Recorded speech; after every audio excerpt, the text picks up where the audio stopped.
Halo ATLM Indonesia. Kembali lagi kita berjumpa di channel ATLM Indonesia.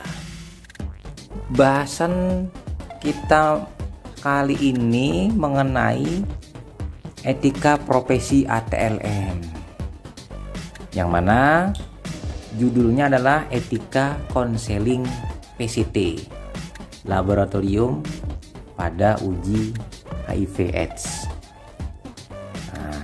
Ini mungkin ya topik yang spesial mungkin bagi teman-teman yang berperan dalam pencegahan dan pemberantasan HIV, penanggulangan HIV. Ini mudahan menjadi manfaat bagi teman-teman. Oke deh, kita langsung saja. Mengapa konseling dan tes HIV itu penting? Ini mesti menjadi sebuah pertanyaan dasar. Nah, jadi alasan-alasannya kenapa? Karena pertama apa? Mengetahui status lebih dini akan memudahkan perencanaan penanganan. Jadi kalau orang sudah statusnya masih awal, ya lebih menangannya lebih mudah. Kalau sudah tahap lanjut ya sulit, atau masih belum kena, bisa dilakukan proses pencegahan. Yang kedua, meningkatkan kualitas hidup sehingga mengurangi angka kesakitan, morbiditas, dan angka kematian. Walaupun tidak dapat disembuhkan, tapi penyakit ini dapat dikendalikan dengan baik. Ini memberikan motivasi kepada orang-orang yang terindikasi, tersangka, atau dalam lingkaran HIV/AIDS. Jadi dia diberi motivasi untuk meningkatkan kualitas hidupnya, bisa hidup dengan nyaman, bisa hidup berdampingan dengan yang lain yang sehat, yang tidak mengidap. Artinya ini akan menjadi sisi lain bahwa memberi semangat hidup kepada dia, memberikan motivasi bahwa yang berlalu biarlah berlalu, lalu kita istilahnya menuju masa depan atau hidup yang lebih baik. Artinya tinggalkanlah masa lalu yang kelam. Jadi meningkatkan kualitas hidup. Nah, kemudian lagi di sini memutus mata rantai penularan HIV yang meluas. Nah, ini yang namanya fenomena gunung es itu susah sekali dideteksi. Ada bercabang. Nah, itulah terjadi proses penularan mata rantai namanya. Itu ditelusur, alangkah baik ditelusur supaya terjadi pencegahan. Walaupun yang namanya pencegahan hanya mencegah, tidak menghabiskan sama sekali. Itu susah sekali karena ini terkait dengan perilaku. Nah, oleh sebab itu dilakukanlah prosesnya melalui PCT. Konseling tes HIV ini dapat disimpulkan sebagai kegiatan PCT. Siapa sasarannya? Orang-orang yang berisiko tinggi dan wilayah dengan prevalensi tinggi HIV. Nah, ngomong-ngomong mengenai HIV itu adalah virus yang ditularkan melalui biasanya produk-produk darah, seksual, kontak seksual. Nah, ini cairan tubuh. Karena apa? Dia melalui media darah yang paling mudah penularannya. Human immunodeficiency virus. Ini apabila menyerang tubuh, dia akan menyerang sel-sel leukosit, terutama limfosit. Limfosit yang menjadi targetnya biasanya limfosit T helper.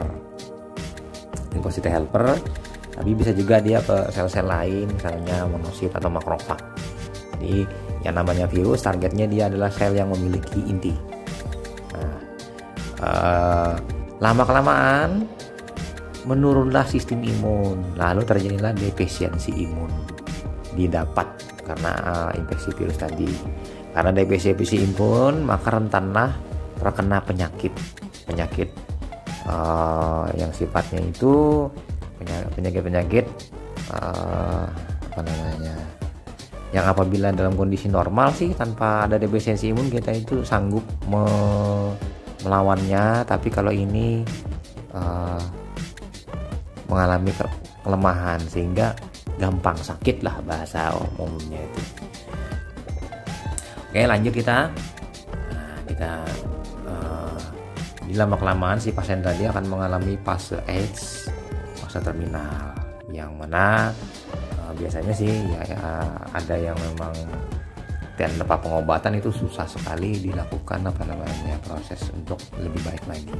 Oke, mungkin itu kita bahasnya tidak fokus itu, kita bahasnya fokus ini. Jadi kebijakan United Nations atau WHO bahwa PCT mensyaratkan tes HIV setelah ada informed consent seorang yang akan diperiksa. Kemudian tes HIV harus selalu merupakan keputusan individual setelah benar-benar memahami informasi. Ini tanpa dipaksa, tapi berdasarkan kesadaran diri secara sukarela. Nah, syarat-syaratnya apa sih untuk PCT?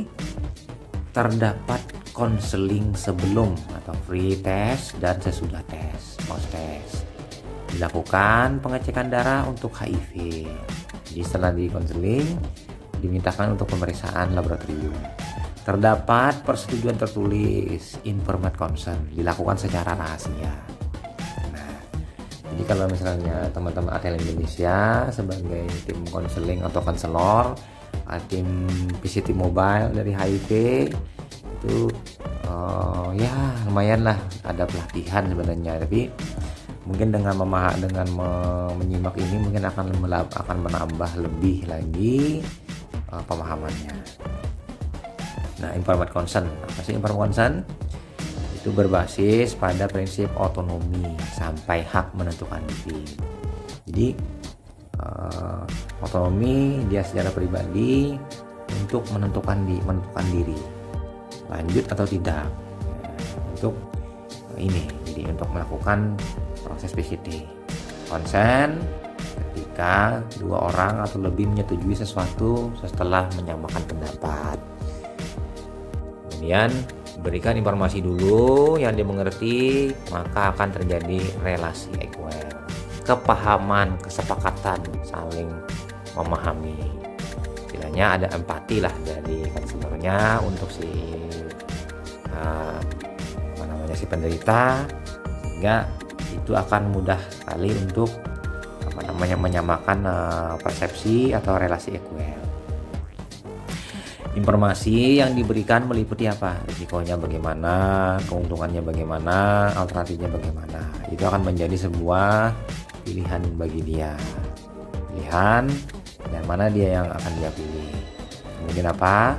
Informasi diberikan untuk meningkatkan partisipasi dan kepatuhan klien. Jadi dia akan dibawa dalam bentuk persuatif, kalimat persuatif, ikut berpartisipasi, kemudian patuh, sehingga dengan demikian dia akan terbawa itu jadi lebih baik. Nah, lanjut lagi. Ini contoh informed consent diagnosa atau PCT. Jadi saya menandatangani persetujuan pemeriksaan HIV, saya sudah memperoleh informasi tentang testing HIV dan bersedia untuk diambil darah. Diambil darah nanti diperiksa uji screening dengan card test 1, mungkin dilanjutkan kedua, dilanjutkan ketiga. Dia memberi pernyataan, ada saksinya. Nah, lagi. Konseling dalam PCT itu adalah pertama PCT tadi itu voluntary, mendorong secara sukarela datang. C itu konseling itu lebih efektif dari informasi kesehatan saja. Jadi konseling langsung privat. Kalau informasi kan cuma informasi biasa saja. Kemudian testing, uji yang 1 hari selesai dan cost efektif. Jadi mendorong untuk datang secara sukarela, di konseling lalu diuji. Nah, itu PCT. Jadi ini kalau kita ringkaskan, sebuah dialog konfidensial antara seorang dengan penyedia jasa kesehatan bertujuan untuk memperdayakan orang untuk cope atas stres dan membuat keputusan personal terkait HIV dan AIDS. Nah, jadi apa? Proses konseling termasuk mengevaluasi risiko personal atas penularan HIV dan memfasilitasi perubahan perilaku untuk mencegah penularan. Jadi di sini di dalamnya ada poin-poin, intinya membujuk supaya berhenti menularkan, berperilaku baik untuk mencegah dan bersama-sama membantu memerangi, mengurangi penularannya, rantai penularannya. Ya, seperti itu. Nah, keuntungan PCT, pertama PCT mengurangi perilaku berisiko, terutama bagi mereka yang hasil tesnya positif. Nah, ini keuntungannya. Keuntungan kedua, PCT membantu pengambilan keputusan untuk tes dan membantu penyesuaian diri. Kemudian PCT membantu pengungkapan status HIV kepada anggota keluarga dan mereka yang dicintai supaya lebih aman. Kemudian PCT memfasilitasi akses dukungan masyarakat, materi dukungan dan layanan psikososial. Oke, lagi lanjut kita pemeriksaan HIV pada PCT klinik. Ini pertama, membentukkan reagensia yang cepat namun hasilnya dapat diandalkan. Ini untuk kita laboratorium ATLM Indonesia, pengerjaannya mudah, gampang, cepat dikerjakan. Kemudahannya dalam penyimpanan reagen, reagennya mudah disimpan. Reagennya dalam bentuk card kering bungkus, dalam bungkus pak. Bungkus itu akan lebih mudah dibawa-bawa tanpa terpengaruh kondisi luar, termasuk misalnya air karena kebanjiran misalnya.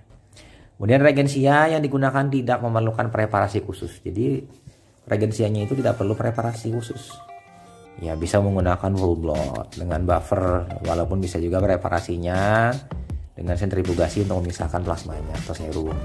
Tapi bisa juga kalau memang agak-agak lama dikit ya kita biarkan mengendap di darahnya akan terpisah plasmanya kalau kita ingin ngambil ya tanpa sel darah. Kemudian tidak memerlukan alat khusus, tidak perlu alat khusus, sederhana saja. Alat pengambilan darah, kemudian dipipet, lalu diteteskan ke alat uji, card uji. Kemudian pembacaan hasil mudah, gampang dengan pembacaan visualisasi. Lalu waktu pengerjaan kurang 1 jam, supaya jangan terlalu lama. Karena tiap orang itu memiliki kepentingan yang berbeda-beda. Kalau terlalu lama kasihan orang punya kepentingan lain, misalnya berbisnis atau berdagang atau mengajar atau hal-hal yang lain. Karena tiap orang mempunyai aktivitas spesifik masing-masing. Pemeriksaan dilakukan secara serial mengikuti strategi 3. Jadi bisa dilakukan secara serial nanti. Apabila nanti positif bagaimana, apabila negatif ditunggu bagaimana. Jadi ada strategi 3, jadi menggunakan 3 card. Jadi 3 card tadi kita gunakan satu-satu dulu. Yang nomor 1 nanti bila positif bagaimana, nomor 2, nomor 3. Jadi ada saat-saatnya indeterminated, yang mana belum bisa diputuskan. Jadi harus menunggu, dengan cara menunggu saja pemeriksaan waktunya, kemudian disuruh lagi pemeriksaan. Mungkin seperti itu, nanti ada alur-alurnya sih dalam pemeriksaan HIV strategi 3. Tapi ini kita tidak membahas itu. Jadi pemilihan reagensia untuk strategi 3 ini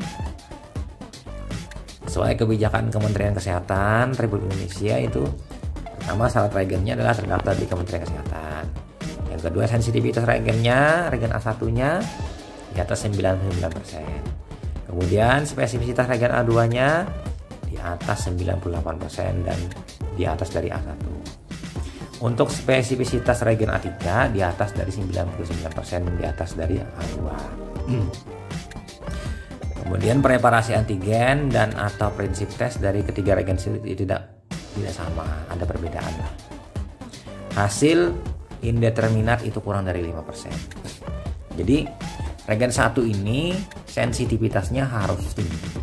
Sensitivitas itu kalau kita kemarin bahasan sebelumnya bahwa sensitivitas itu adalah memberi hasil tes positif pada orang sakit. Orang itu kena HIV, dia dengan menggunakan uji ini harus positif, mencapai lebih dari 99%. Nah itu. Sementara untuk reagen 2 dan 3 itu spesificitas ini memberi hasil negatif pada orang sehat. Jadi tadi pasien tadi setelah diuji dengan reagen 1 dia dinyatakan positif, maka apabila dia itu memang dia sakit, maka dia akan memberikan hasil positif untuk sensitivitas selanjutnya. Apabila dia sehat, maka dia akan negatif dengan reagen 2. Nah ini karena apa? Terkait spesifisitas, memberi hasil negatif pada orang sehat. Nah itu. Kemudian ini kombinasi 3 reagen rapid test. Ini kita bisa melihat dari tabel sesuai dengan syarat-syarat tadi. Ada SDM Bioline, HIV 1, 2, 3 multi, Determine, HIV 3 dot atau Oncopro. Mungkin ada merek lain yang mungkin bisa diganti kalau memang reagennya ini habis atau tidak tersedia. Tapi syaratnya tadi apa? Terdaftar di Kementerian Kesehatan. Ini prinsipnya beda-beda. Ada yang berdasarkan apa tadi? Antigennya bagaimana, berdasarkan prinsip tesnya bagaimana. Indeterminatnya harus kurang dari 5%. Nah, pertimbangan apakah perlu tes darah? Nah, pertimbangannya apa? Pertama, pernah melakukan perilaku berisiko baik seksual atau non seksual. Nah, ini kedua, pasangan memiliki riwayat perilaku berisiko baik seksual atau non seksual. Jadi misalnya sama-sama salah satu berisiko itu perlu dilakukan pemeriksaan tes darah, uji darah tadi. Kemudian lagi tahapannya melalui proses apa? Konseling. Sebelum tes, setelah itu dilakukan apa? Pengambilan darah. Pengambilan darah lalu konseling lagi sesudah tes. Lalu keluarlah pemberitahuan hasil tes. Nah, lanjut lagi konseling pre-tes. Sebelum tes itu dilakukan oleh seseorang konselor HIV/AIDS, orang yang sudah dilatih untuk HIV/AIDS. Konselor memberikan informasi dasar mengenai HIV/AIDS termasuk pemeriksaan untuk HIV. Konselor akan mengajak klien dengan menilai risiko diri. Yang keempat, hasil tes HIV bersifat rahasia. Hanya dia saja yang tahu dengan konselor. Pengambilan darah, jadi diambil darah itu oleh tenaga medis. Tenaga paramedis sebanyak kurang lebih 2 cc, 2 ml. Darah yang telah diambil akan dites dengan reagen rapid test. Dalam waktu 10 menit hasil darah akan keluar. Lalu darah yang telah diperiksa tadi hasilnya langsung diberikan kepada konselor. Konselor kemudian memanggil kliennya untuk mengambil hasil didahului dengan konseling setelah tes. Nah, seperti ilustrasi gambar tadi, tahapannya tes yang identifikasi yaitu antibody, yaitu ELISA, Western blot, dan dipstick. Ini tesnya ini. Virus HIV itu dengan PCR. Nah, jadi kita menggunakan dipstick, yang ditebakkan dipstick atau CAR, menggunakan imunokromatografi, imunoassay. 3 tes. Lalu lanjut konseling post test. Nah, sesudah dilakukan tes lalu konseling lagi. Nah, apa kira-kira dilakukan oleh seorang konselor HIV/AIDS? Klien harus dijelaskan tentang kemungkinan hasil tes dan dampak yang akan timbul. Positif bagaimana, negatif bagaimana. Konselor akan menanyakan kepada klien tentang kesiapan dalam menerima hasil tes dengan segala konsekuensinya. Jika klien belum siap menerima hasil, konselor akan memperkuat klien untuk benar-benar siap menerima hasil. Nah, itu. Jadi selalu tepatkah hasil tes? Tidak, belum tentu, karena tiap orang individu itu beda-beda. Ada yang respon tubuhnya kurang bagus, pembentukan antibodinya terlambat atau negatif nanti mungkin. Nah, ini kita bisa lihat. Karena apa? kemungkinan periode jendela. Antigen HIV-nya ada, ya, tapi tubuh belum bisa membentuk antibodi periode jendela. Kemudian apa? Kerusakan sampel darah. Sampel darahnya rusak yang diambil. Kemungkinan reagennya rusak. Kemungkinan juga. Kesalahan pada prosedur pelaksanaan tes darah. Salah prosedurnya. Nah, ini kira-kira ini yang hal-hal yang menyebabkan hasil itu tidak tepat untuk keluar. Nah, apabila yang dilakukan hasil tes itu negatif, bagaimana? Negatif, sampean negatif. Apa kira-kira? Mempertahankan perilaku yang aman untuk pencegahan HIV. Jadi berikan konseling bahwa perilaku itu diperbaiki untuk mencegah penularan HIV. Yang kedua apa? Mengubah perilaku dari yang berisiko ke perilaku yang aman. Jadi jangan lagi melakukan hal-hal yang seperti itu karena berisiko. Sehingga outputnya si individu tadi akan menjadi pribadi yang lebih baik. Nah, tes ulang apabila negatif. Karena kemungkinan masa jendela seperti macamnya tadi, antigen ada, kemudian antigennya itu kontak, tubuh belum mampu membentuk antibodi. Nah, di mana bisa periksa PCT? Rumah sakit rujukan, klinik rujukan, atau puskesmas rujukan. Ya, sekarang sudah ada sistemnya untuk hal-hal yang ini. Jadi bisa di mana saja di unit pelayanan yang memang menyediakan fasilitas PCT. Di tiap-tiap kabupaten kayaknya sudah ada. Nah, ya itu saja. Kita lanjutkan lagi. Bagaimana bila hasil reaktif? Tuh, disampaikan secara tatap muka langsung dan jelas. Kemudian memberikan peluang klien bertanya akan informasi terdahulu. Kemudian yang ketiga, menanggapi secara tepat terhadap segala bentuk reaksi klien akan hasil. Yang keempat, menyediakan layanan informasi dan dukungan.